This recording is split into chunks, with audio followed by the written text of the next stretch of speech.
자, 이제 지방선거 얘기를 해보도록 하겠습니다. 4월 2일이죠, 오늘이. 6일 지방선거니까 이제 한 두 달 진짜 남았어요. 코앞입니다. 매일경제 오면입니다. 이른바 빅3라고 불리는, 수도권 빅3라 불리는 서울시장 선거 지금 관심이 큽니다. 매일경제 오면, 송영길, 송파 구민 됐다. 서울시장 출마 선언. 야, 어떻게 했길래 출마 선언인가요? 어제 제가 하루 종일 TV 켜놓고 있었는데 마이크 앞에 선 건 못 봤는데 뉴스로 바로 SNS에 내용을 올렸답니다. 어떤 내용인지 볼게요. 서울 시민이 됐습니다. 당에서 필요하다고 하면 언제라도 출마할 준비해달라는 윤호중 비대위원장님의 말씀을 들었습니다. 주소 이전 마감 시한이 오늘, 어제 상황으로 잤을 때 오늘이었어요. 주소를 서울 송파구로 옮겼습니다. 송파구로 이사 왔나? 네, 송파구에 아들네 집이 있답니다. 아들집. 여기서 주소를 옮겼대요. 어제 SNS에 올렸고, 이제 누가 서울서 승리할 수 있을지 당과 당원, 지지자들이 판단하는 시간이다. 오직 지방선거의 승리 위해서 당원으로서 직책, 직분 가리지 않고 선신하겠다. 네, 김영주 의원님. 네. SNS 내용 어디에 봐도 내가 서울시장 출마합니다. 아닌데 그런 말은 없는데 언론들은 이걸 사실상 출마 선언으로 보고 있네요, 지금. 뭐 주소를 이전했다는 것 자체는 현재 계양을의 국회의원이 서울로 주소를 이전했다, 아들 집 주소를 이전했다는 것은 누가 봐도 출마 선언이라고 아하. 해야 될 것 같습니다. 다만 이제 문제는 이제 지난 1월 달에 그 총선의 불출마, 그렇죠. 기득권을 내려놓겠다 이렇게 얘기를 했는데 이번 선택이 과연 희생이냐 회생이냐 이 두 가지 문제인 것 같습니다. 절묘하네요, 단어가. 예, 예. 그래서 어떻게 보면 본인은 어쨌든 현재 어려운, 누가 봐도 어려운 지역에서 지난 대선 결과 민주당이 굉장히 어려운 지역 고전을 면치 못할 것처럼 보이는데 당선 가능성이 매우 낮더라도 희생해서 출마한다는 뜻으로 읽히고 있습니다만은 그래도 송영길 대표의 친구라고 할 수 있는 우상호 의원이나 등등이 또 반대하고 나서는 부분도 네. 좀 이렇게 간단한 문제는 아닌 것 같습니다. 후보를 새로 찾고 있는 부분이고 서울 시민 입장에서 갑자기 인천에 있던 분이 주소 옮긴다고 갑자기 어느 날 갑자기 이렇게 시장 후보라고 인정할 수 없다. 이제 그런 부분도 있기 때문에 당내에서 여러 가지 어떤 토론이나 또 그쪽에서 송영길 대표를 반대하는 분들도 그에 걸맞는 다른 후보군을 물색해서 찾아낸다면 또 당내 경선을 통해서 한번 또 힘겨루기도 할 수 있지 않겠느냐라는 생각이고 아까 제가 네. 회생이라고 한 것은 만약 이 어떻게 보면 도박과 같은 선택에서 어렵사리 서울시장이 된다면 야하. 이거는 대권을 가는 지름길로 그래요? 와 있는 것 아니겠습니까? 아하. 이제 그런 측면에서 과연 우리가 눈여겨볼 부분이 있다 그렇게 봅니다. 그럴 수 있겠군요. 관련해서 한창 고민할 때 송영길 전 대표 얘기 좀 들어보시고 이어가 보도록 하겠습니다. 우리 당이 서울시장 선거를 사실상 포기하듯이 가버리면 전국에 이게 영향을 미치게 되고 얼마나 실망을 하시겠어요. 그래서 제 개인의 문제가 아니라 당대표를 지냈던 사람으로서 책임감으로서 일각에서 저한테 강력히 요청을 많이 하니까 또 일부 의원들, 청년 당원들 또 우리 정성 의원까지 막 찾아와서 말씀하고 그런 걸 고민하고 있습니다. 언제까지 고민을 하실 건지 그게 좀 궁금해서. 내일 정도는 그 결정을 하거든요. 어쨌든 본인의 말에 약속을 지킨 셈이잖아요. 언제까지 고민하실 거예요? 막 궁금해서 물어보잖아요, 기자들이. 그랬더니 4월 1일까지는 결정해야 하지 않겠습니까? 했더니 역시 딱 4월 1일 날 결심을 밝혔어요.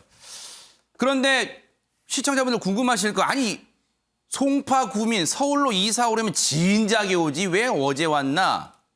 어제가 법적으로 지방선거에 출마하려면 60일 전까지는 해당 지역의 주소지를 둬야 된대요. 근데 어제가 마감 시한이었는데 어제 딱 송파 구민이 됐습니다.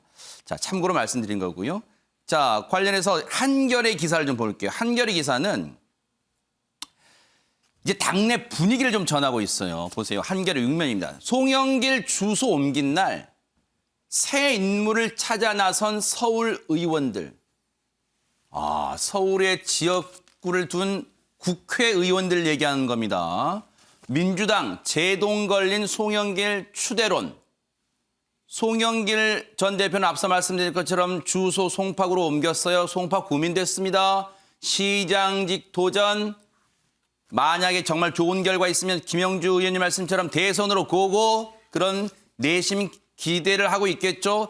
당 내부에서는 그런데 후보를 넓혀놓고 경쟁하자. 그런 얘기가 나오고 있습니다. 정미경 의원님, 상대당이긴 하지만 사실 이 문제가 지금 지방선거, 특히 뭐 오세훈 시장 지금 현역 시장입니다만 국민의힘과도 때려야 뗄 수 없는 지금 역학관계이기 때문에 관심이 갈 거란 말이에요.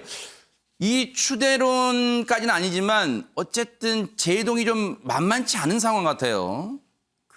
사실 송영길 대표가 지금 서울시장 후보로 나온다는 것 자체가 조금 정치권에서는 이례적이죠. 아, 왜요? 왜냐하면 이 대선이라는 엄청난 선거에 패배를 하신 대표예요. 그럼 보통의 그런 경우에는 책임을 지잖아요. 그래서 뒤로 물러나 있거든요.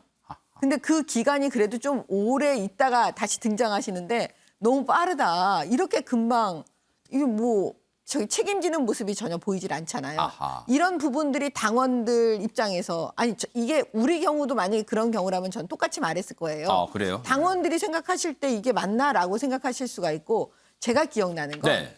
그 대선 한창 무르익었을 때 네. 대선 때 그 민주당 쪽에서 불출마 선언 막 하고 그랬었거든요. 그때 이제 송영길 대표도 제 기억에 불출마하겠다.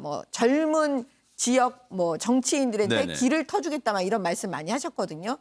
근데 그게 말 따로 행동 따로 아니냐.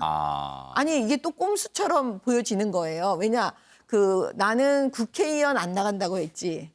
지방선거 안 나간다고 하진 않았다. 또 이렇게 말씀하시면서 나오는 건 아닌지. 그러니까 이런 모든 게 이렇게 단순하지가 않은 거예요. 좀 복잡하잖아요. 설명하기가. 그렇기 때문에 제가 볼 때는 그 민주당 내에서 서울에 그 연고를 두신 국회의원들이 혹은 또 서울 시민들이 서울의 당원들이 민주당을 지지하시는 분들이 과연 이거를 선뜻 이거 너무 좋은 카드다.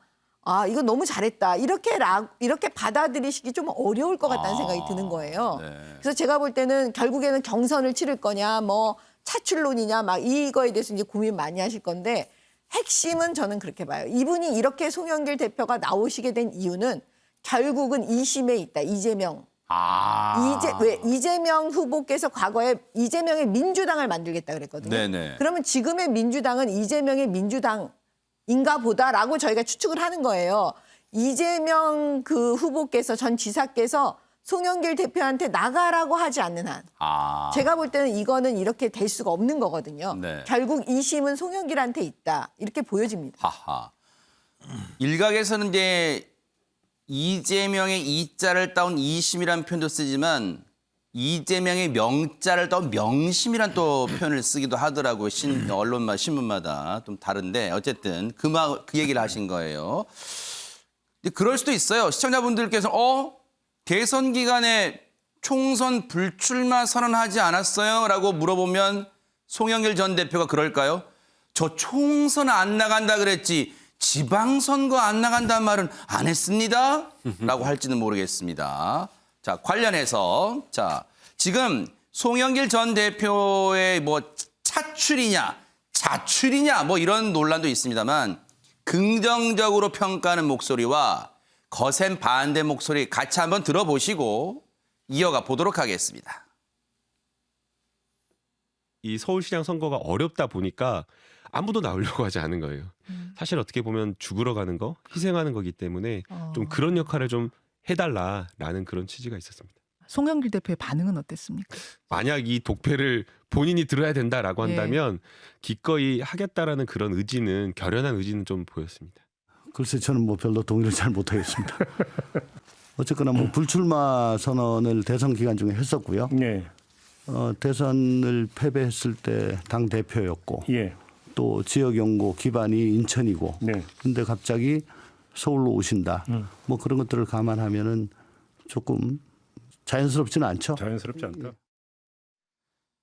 그런데 저 정도 선에서 그냥 뭐 의원 개개인들이 이건 좀 아닌 것 같은데요. 그런 차원 정도가 아니라 조선일보 기사를 볼게요. 지금 분위기가 어느 정도까지 가냐면 조선일보 기사긴 합니다만 서울시장 후보를 놓고 민주당 내 앞서 말씀드린 이 명자를 요즘 많이 쓰더라고요. 친명, 비명, 충돌, 확산이다. 친명은 뭐 친이재명계를 뭐 얘기하는 거겠죠. 보세요. 친명 쪽에서는 송영길이 적임자다. 서울시장 후보로. 비명 쪽에서는 경쟁력에 의문이 진다라고 비명 지르는 걸까요? 네, 비명. 경쟁력에 의문이 있다.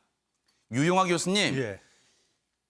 단순히 이게 물론 단순한 건 아닙니다만 이 서울시장 후보가 이 문제 놓고 이제는 계파 갈등 양상까지 지금 보여지는데 물론 조선일보 취재 뭐 예. 내용이긴 합니다만 이게 심각한 구도로 흘러가나요? 어떻습니까? 글쎄요, 제가 특히나 제가 알려진 걸 좀 종합해 보면 민주당 내에서 지금 송영길 전 대표가 출마한다 그래서 저렇게 조선일보에서 한 것처럼 친명과 비명의 충돌이 확산되느냐 그런 것 같지는 않습니다. 그런 분위기는 아니에요. 윤호중 비대위원장도 같이 만나지 않았습니까? 비대위원장이 그런 여론을 모르고 만났겠습니까? 이제 반발하는 의원들이 있는 것이죠. 그건 당연히 뭐 서울시 의원 일부가 좀 그러는 것 같고 또 하나의 또 프레임이 나오는 것 같다 그런 생각이 드는데 이런 부분은 있습니다. 그러니까 지금 말씀하신 대로 송영길 전 대표가 왜 대표 그만둔 지 얼마 때문에 안 나와 이런 반발도 있고 그럼 이제 결국은 이제 김남구 의원인가 얘기했지만은 그럼 대안이 뭐냐라는 문제. 대안을 얘기하라는 거죠. 대안이 마땅치 않은 거죠. 근데 대안이 마땅치 않다라는 그 기저에는 어떤 부분이 있냐면은 그 환경적인 흐름이 좀 있다고 보여져요. 그러니까 이재명 후보가 25만 표로 졌는데 그 부분에 대해서 아깝다, 안타깝다, 억울하다, 너무한다. 이러한 부분들이 아직도 제가 알고 있기로는 그 1,600만 유권자들 사이에 상당히 광범위에 퍼져 있고 그렇다면 윤석열 당선인 측에서 이 1,600만 명이 넘는 유권자들의 마음을 좀 아우르고 포옹하고 껴안고 이런 게 있었느냐. 이런 건 거의 없었죠. 지금 청와대 이전 용산 문제, 안보 문제까지 나오고 있는 상황이고 뭐 지줄마다 다르게 있습니다만 하여튼 지난주에는 상당히 기이한 현상이 나타났잖아요. 현직 대통령이 더 지지율이 높은 네. 이런 뭐 이른바 데드크로스라고 표현하더라고요. 골드크로스 하는 네. 이런 사례는 전혀 없었던 거죠. 지금 하면 윤석열 당선이 80%, 90%, 70% 나와야 정상인 그 기대감이 있단 말이죠. 그런 게 그래서 이번 그 제가 봤을 때 이번에 지방선거는 본래는 국민의힘의 압승으로 끝나는 게 맞죠. 한 달밖에 안 되니까 대통령 후광을 얻어서. 근데 이런 상황이 지속되면은 민주당 입장에서 봤을 때 해볼 만하다. 그런 생각이 들죠, 당연히.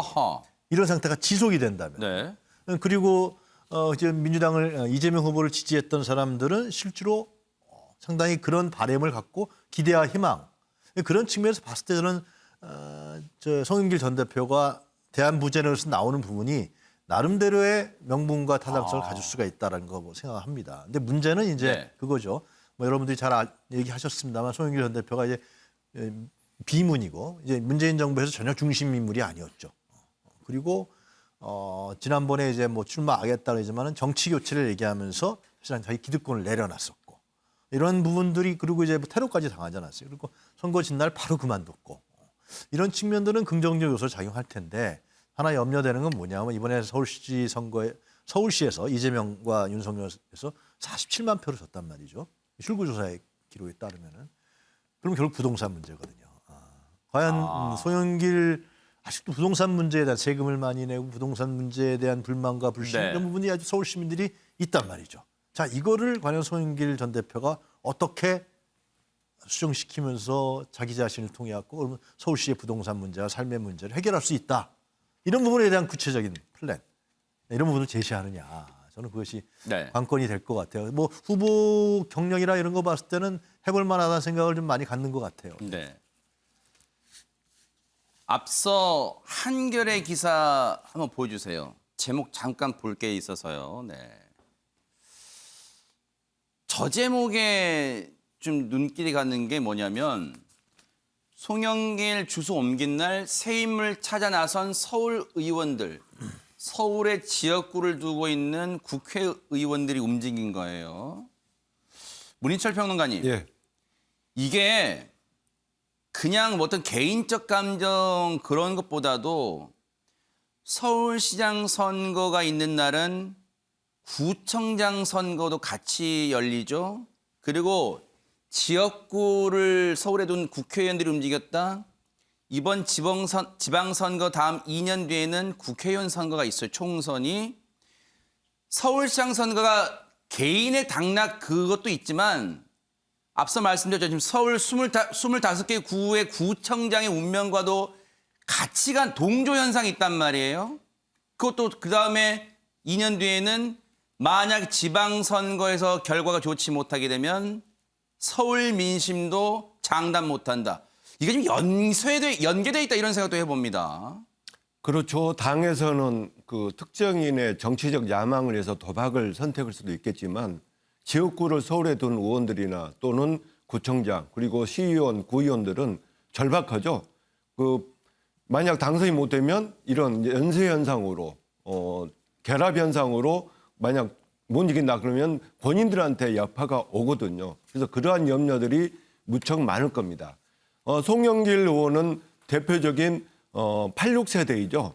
그래서 지난 대선 기간 때 불출마 선언을 하겠다고 해서 저는 이제 86세대가 은퇴를 하는 게 아닌가 그런 섣부른 예상을 해봤는데 그 예상은 보기 좋게 제가 빗나간 것 같습니다. 잘 아시다시피 86세대는 80년대 대학 학번이고 60년대생을 이제 86세대라는데 86세대가 등장한 것은 1990년대 후반이었습니다. 그때는 386이었죠. 그리고 이들이 40대가 되니까 486이 됐고요. 또 얼마 전까지는 우리가 86세대라고 않고 그냥 586이라고 불렀습니다. 그러니까 86세대가 50대가 되니까 586이라고 불렀는데 이제 386, 486, 586 이렇게 해서 80년대 운동권 세력이 여전히 권력을 잡고 있고 또 그 주변에서 큰 역할을 하고 있고 네. 그래서 거기에 대한 반발이 많았거든요. 네. 그런데 만약 또 이렇게 나서고 오면 586으로 끝나는 게 아니라 686까지 가겠구나 그런 예상까지도 해봅니다. 즉 386 세대가 60대가 될 때까지도 여전히 정치권에서 정치 역할을 할 수 있는 게 아닌가 그런 예상이 들고요. 네. 그리고 지금 윤석열 당선인이 지난주에 여론조사 결과를 보면은 대통령, 지금 현재 대통령인 문재인 대통령 지지율보다 더 낮은 기현상이 일어났습니다. 역대 이런 현상이 없었죠. 그동안 박근혜 당선인, 이명박 당선인, 그리고 문재인 대통령이 당선됐을 때 2, 3주 내에 지지율은 70 내지 80%를 능가하는 국민들이 정말 기대가 큰 거였거든요. 그런데 이번에는 작은 투표 수로 그 당락이 결정된 탓도 있지만 지방선거가 바로 있기 때문에 그런 여러 가지들이 작용이 되어서 이제 그런 기대감보다는 선거를 보는 그런 유권자의 관점이 많아진 것 같아요. 근데 저는 인수위나 윤석열 당선인에게 이 지지율에 너무 낙담하지 말라는 말씀을 드리고 싶어요. 왜냐? 이제 올라갈 일만 남았습니다. 만약 못하면 더 떨어지겠지만 잘한다면 역대 모든 당선인들이 지지율을 높았지만 결국 결과가 어떻게 됐습니까? 이명박 대통령, 박근혜 대통령 끝이 결국 우리가 애석합니다만 잘 안 좋게 됐고요. 그리고 현재 문재인 대통령 이 시절에도 정권 교체를 해야 된다는 비율이 높아가지고 결국 정권 교체가 된 거 아닙니까? 정리해 볼까요? 네네. 그래서 초기에 지지율에 너무 일희일비할 필요는 없다. 그런 말씀을 드리고 싶습니다. 스포츠 중계 때 자주 나오는 표현, 꼴찌팀, 연패팀한테 이제 올라갈 일만 남았다. 이제 그런 표현도 써주셨어요. 어쨌든 서울시장 선거 앞으로 좀 관심 있게 보겠습니다.